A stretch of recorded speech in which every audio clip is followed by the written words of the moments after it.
C'est une joie, encore une fois, d'être là devant vous pour vous apporter ce message, cet enseignement, cette parole de la part de notre Père. Amen.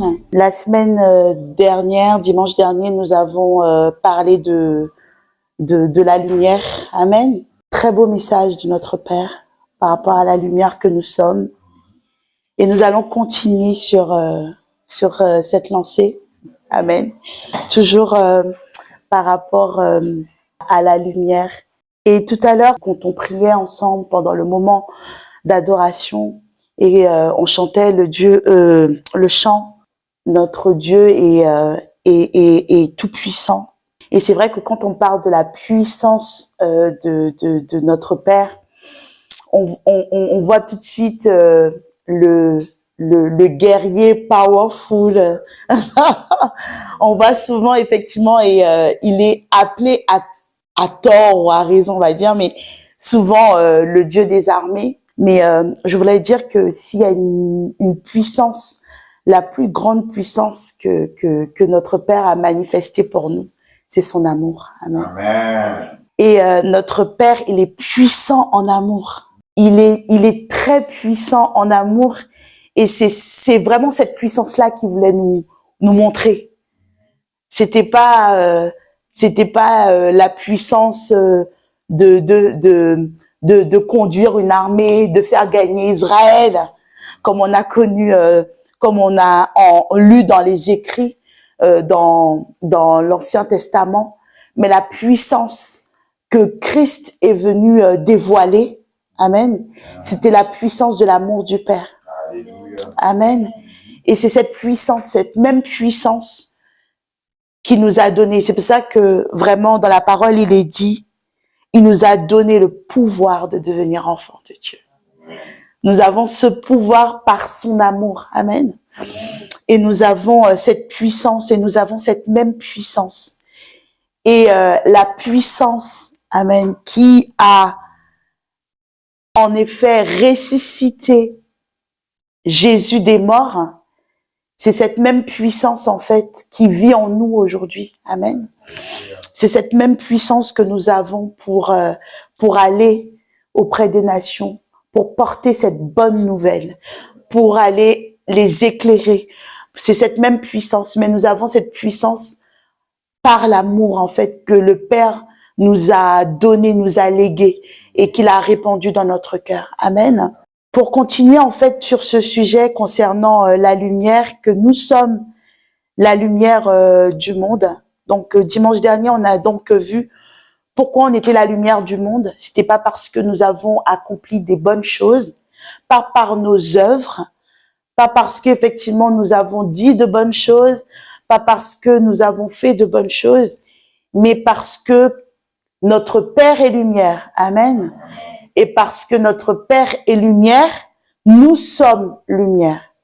Et nous savons également que Christ vit en nous. Et Christ est la lumière du monde. Et parce que Christ est la lumière du monde et que Christ vit en nous, forcément nous devenons la lumière du monde. Amen. Nous avons été mutés en Christ. Amen. Il y a eu une mutation, il y a eu un transfert. Nous avons reçu l'héritage. Amen. L'héritage de la vie éternelle. Et c'est ce qu'on a vu aussi. On a reçu la vie éternelle, non pas par mérite, non pas par nos bonnes œuvres ou nos œuvres, mais nous avons hérité de la vie éternelle parce que notre Père d'amour est venu nous donner cette vie éternelle. C'est un don. Amen. C'est de son bon vouloir. Aujourd'hui, il nous a légué, en fait, cela. Il nous a passé le flambeau. Avant, et c'est ce qui était indiqué, que nous avons vu dimanche dernier, nous étions des bougies, mais sans flamme. Et aujourd'hui, nous sommes des bougies enflammées. Amen. Et ce qui est beau, c'est que cette flamme, elle s'éteindra jamais. Cette flamme, elle brillera toujours. Et plus nous prendrons conscience de cette lumière que nous sommes, plus nous brillerons. Plus nous sommes amenés à briller. Amen. Et parce que notre Père est lumière. Et on va repartir sur le verset donc de base qui est Matthieu 5, 13 à 15. Vous êtes le sel de la terre, mais si le sel perd sa saveur, avec quoi la lui rendra-t-on? Il ne sert plus qu'à être jeté dehors et foulé aux pieds par les hommes. Vous êtes la lumière du monde. Une ville située sur une montagne ne peut être cachée. Et on n'allume pas une lampe pour la mettre sous le boisseau, mais on la met sur le chandelier et elle éclaire tous ceux qui sont dans la maison.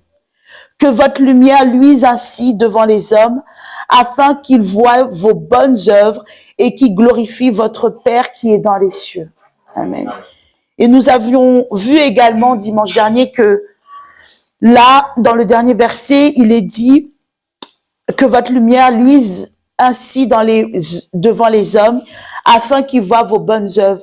Et on avait vu que à partir du moment où notre lumière était allumée, que nous prenons conscience que nous sommes cette lumière, automatiquement, les bonnes œuvres suivront. Parce que c'est ce que dit, en fait, la parole, que Christ a préparé des bonnes œuvres pour nous d'avance, afin que nous puissions les manifester.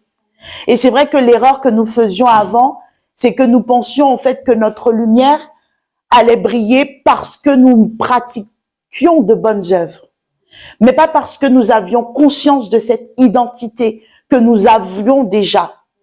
Amen. Amen. C'est parce que à la mort de la reine Élisabeth, le prince Charles a hérité du trône. Amen. Mais c'est pas parce qu'il a manifesté quelque chose. On est d'accord. Il est né en étant héritier. Il a rien fait pour hériter de ce trône. Mais sauf que, ayant conscience de son identité, de plus petit, il savait que c'est moi qui devais prendre la relève à la mort de ma mère, n'est-ce pas? Je pense que ça lui a été enseigné, ça lui a été indiqué. Donc, qu'est-ce qui s'est passé? C'est que, ayant conscience de cette identité et de cet héritage qui s'attachait à son identité, c'est que on l'enseignait et il marchait dans le but, justement, le jour où il va hériter de ce trône.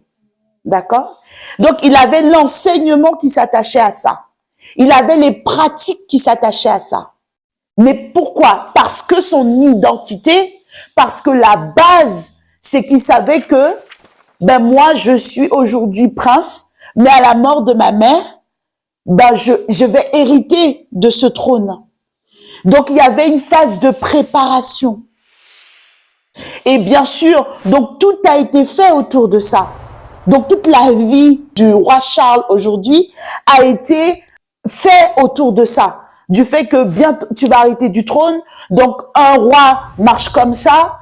Est-ce que c'est quand il est arrivé, vous pensez, au trône, qu'il savait qu'est-ce qu'un roi devait faire? Non. C'était déjà prévu.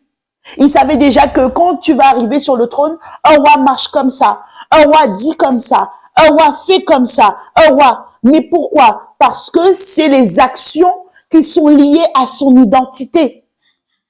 Par cet exemple que je viens de prendre, nous comprenons donc que nous sommes lumière parce que c'est lié à notre identité.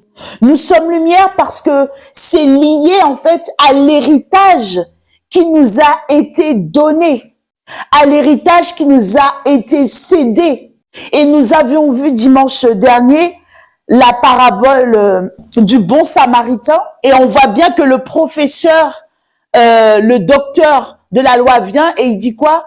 Qu'est-ce que je dois faire pour hériter du royaume, de la vie éternelle? C'était ses paroles. Qu'est-ce que je dois faire pour hériter de la vie éternelle. C'est comme si, donc on va toujours rester sur le prince Charles, le roi Charles maintenant. C'est comme s'il allait voir la reine Elisabeth et il va lui dire, qu'est-ce que je dois faire pour hériter du trône? Que va lui répondre sa mère? Ben rien, Charles. Le trône te revient de droit. Amen. Amen. Donc, on voit déjà que la question, elle était posée par rapport à une compréhension de la loi, par rapport à la loi qui était inscrite dans son cœur. Parce que la loi disait, si tu fais ça, tu as ça. Si tu donnes ça, tu obtiendras cela. Si tu bouges comme ça, voilà le résultat.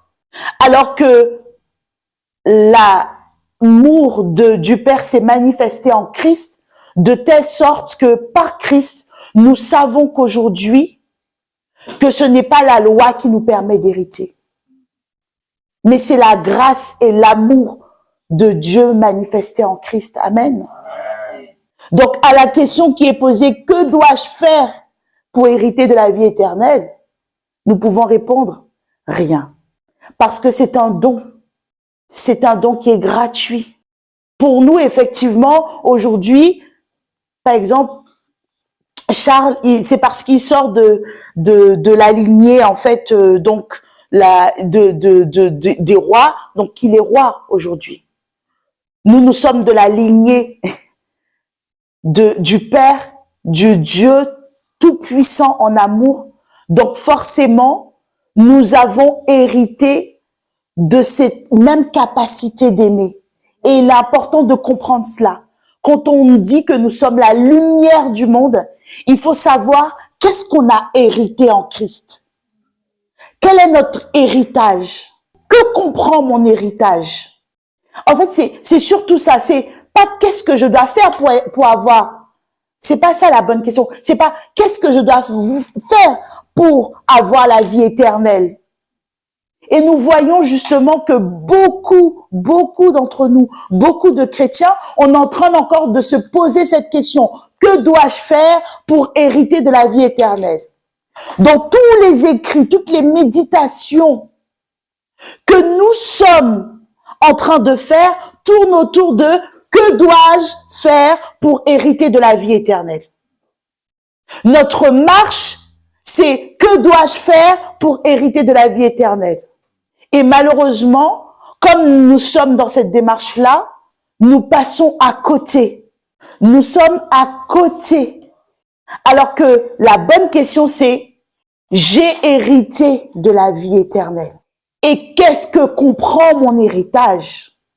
Qu'est-ce qu'implique cet héritage? Que dois-je faire de cet héritage? C'est ça la bonne question. Donc effectivement, quand on se pose les bonnes questions parce qu'on a compris quel est le transfert qui a été fait. Pourquoi aujourd'hui Christ dit, vous êtes la lumière du monde. Vous êtes la lumière du monde. Quand Christ, effectivement, leur a dit cela, il était en train de leur dévoiler leur identité. Leur dire, voilà la finalité de ce que moi, je suis venu accomplir. Donc, quand tu passes ton temps maintenant, non à te demander, que dois-je faire pour hériter de la vie éternelle? Parce que si on reste encore sur la loi, si on reste encore sous le joug de la loi à se dire, oui, je dois faire pour avoir cela, on ne bénéficiera pas de l'héritage. Pas parce que l'héritage n'est pas là, mais parce que tout simplement, nous n'avons pas la connaissance que l'héritage est là. Mais aujourd'hui, ayant la connaissance que l'héritage est là, toutes les recherches que nous devons faire, les méditations que nous devons faire, les prières, les déclarations que nous devons faire, c'est en ayant conscience de j'ai mon héritage et qu'est-ce que cet héritage comprend exactement. Que comprend cet héritage? Qu'est-ce qui est attaché à cet héritage? Qu'est-ce que comprend cet héritage? Et dans cet héritage, Christ nous a laissé quelque chose de très, très, très important. Il nous a laissé sa parole. Amen. La parole n'est pas là pour condamner. La parole n'est pas là pour te faire sentir coupable. Et je dirais même que quand tu comprends ton identité et la puissance à laquelle Christ est venu avec son amour, cette puissance dans l'amour, n'oublie, c'est important de le comprendre ça. Christ n'est pas venu avec une puissance pour détruire le monde. Christ est venu avec une puissance pour rebâtir le monde. Il est venu avec une puissance dans l'amour, de reconstruction, de réconciliation. Il est important de comprendre ça. Parce qu'il dit que il nous a réconciliés avec le Père. Voilà quelle était sa mission. Il n'était pas venu dénoncer, il était venu annoncer. Il ne faut pas passer à côté du message de la bonne nouvelle. C'est quoi la bonne nouvelle? Pourquoi Christ dit que nous sommes lumière? Qu'est-ce que nous avons hérité? Et que devons-nous faire de cet héritage? Et on a bien vu au commencement était la parole est Dieu, amen, et la parole habite en nous. C'est pour ça que il est important que quand on médite, en effet, parce que souvent, c'est très facile, vous savez, on a des langages, parce qu'aujourd'hui, je suis sûre que si on va dans un milieu où on n'a pas l'habitude d'évoluer dans un environnement, il y a des jargons, il y a des langages qu'on ne comprendra pas. Si on va dans le milieu médical et qu'on me dit, on me parle de quelque chose dans le jargon médical, je ne vais pas comprendre parce que je n'ai pas fait d'études de médecine, parce que je n'évolue pas dans ce métier-là et je n'évolue pas non plus dans le monde paramédical, infirmière, etc., aide-soignante. Alors que ma première fille, Rolande, qui elle fait des études d'infirmière, si un médecin lui parle dans ce jargon-là, elle va comprendre. Pourquoi? Parce qu'elle évolue dans ce milieu. Pareil pour nous, en fait, on a un environnement qu'on a dans toute chose, en fait. Le milieu chrétien, c'est peut dire ça, l'environnement chrétien. C'est vrai qu'on dit souvent, mais il faut lire la parole, il faut lire ta Bible, il faut lire ta Bible, il faut lire ta Bible. Donc c'est vrai que on a souvent il faut. Donc il faut, en fait, c'est, on va dire que il y a pas de, c'est une obligation de. Mais déjà, ce qu'il faut comprendre, c'est qu'est-ce qu'est la parole? Pourquoi il est important, effectivement, de lire la parole? Rassurez-vous, ma chute ne sera pas de pas lire la parole, bien au contraire. Mais ce que je veux dire, c'est que quand on dit on lit la parole, donc il y a certaines personnes effectivement qui vont peut-être avoir cette pression ou ce poids de se dire il faut que je lis ma Bible tous les jours, c'est important. Mais vous voyez, je sais pas pour vous, mais des fois on lit la parole, on lit la Bible, un verset, on comprend rien du tout. On se dit mais qu'est-ce que ça veut dire? Pourquoi c'est là? Non. Rassurez-vous, la parole n'est pas là pour apporter la confusion. Jamais. Christ ne peut pas dire que nous sommes lumière. La lumière est là pour éclairer, sachant que Christ est lumière et qu'il vit en nous, que quand on lit la parole, on est confus. Impossible. Ou la parole, elle se contredit. Il faut déjà savoir que qu'est-ce que la parole? La parole, c'est Christ. Christ vit en qui? En nous. En moi. Donc la parole, elle est déjà où déjà? Vous détenez la parole. Amen. Vous détenez ce qui fait l'essence même de la parole. Ce qui donne de la valeur, je vous dis sincèrement, à cette Bible, c'est parce qu'on parle de Christ. C'est parce qu'on parle de Christ. Si cette Bible, elle aurait pu être très bien écrite, mais si dedans on ne trouvait pas Christ, qui est la lumière, elle aurait été inutile. Ce qui fait qu'aujourd'hui, cette parole a de la valeur, cette Bible a de la valeur. C'est parce que Christ. Donc, il faut savoir que Christ, est-ce que Christ est simplement écrit dans cette Bible? Christ, sa volonté était venue quoi? Habiter parmi les hommes. Ce que nous devons d'abord prendre conscience, c'est que celui-même qui est la parole, il vit en nous. La parole est en toi. Amen. La parole, elle est en toi. Donc, plus tu vas prendre conscience, tu vas avoir la connaissance de qui est Christ, de ton identité, que la parole est en toi et que la parole prend vie en toi, plus en effet, tu vas comprendre en lisant la Bible. C'est vraiment important de comprendre cela. Dites-vous que Christ est venu pour nous apporter la lumière. D'abord, le monde, sa volonté première, c'était de chasser les ténèbres.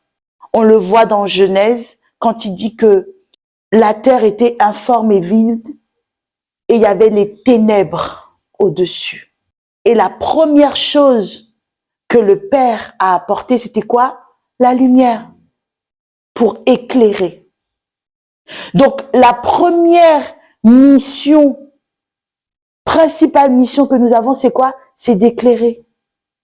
Et ce qui est magnifique et ce qui est beau, on voit comment Christ a éclairé le monde. Comment? Comment a-t-il éclairé le monde? Par son amour, en se livrant à la croix. Amen.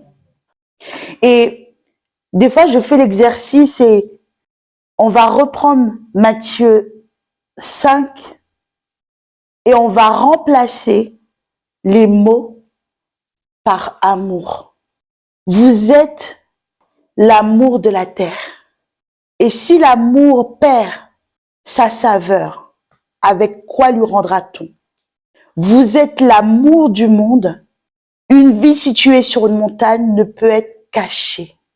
On n'allume pas une lampe pour la mettre sur le boisseau, mais on la met sur le chandelier. Et l'amour éclaire tous ceux qui sont dans la maison. Est-ce que maintenant vous comprenez pourquoi on dit que nous sommes lumière? C'est pour manifester cet amour en fait. L'essence même de l'amour, il est dit dans 1 Corinthiens 13. Pourquoi vous êtes lumière? Amen. Il dit quoi? 1 Corinthiens 13 dit, l'amour est patient. On va prendre ce verset.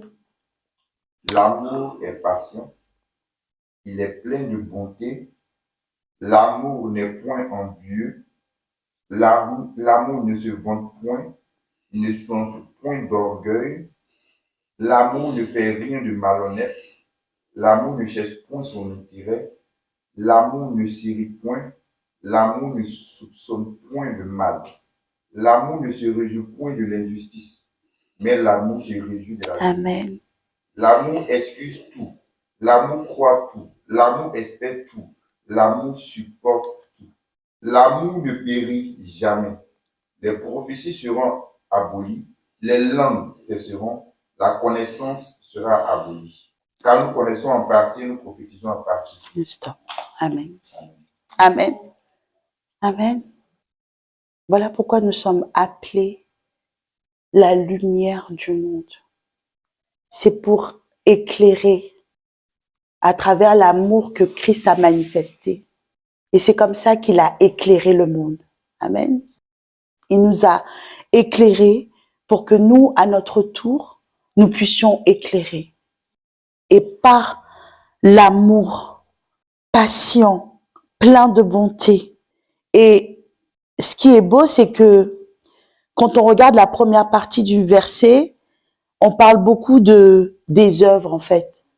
Quand je parlerai les langues, même si je fais ça, et si je n'ai pas l'amour, je ne suis rien. Parce qu'on peut voir que la motivation, en fait, dans les œuvres, n'est pas n'est pas forcément et souvent la finalité, le fait de commencer par les œuvres n'est pas l'amour. Mais vous verrez que commencer par l'amour, la finalité, on va dire que dans le prolongement de cet amour, tu accompliras les bonnes œuvres. Puisque la source de départ, elle est bonne.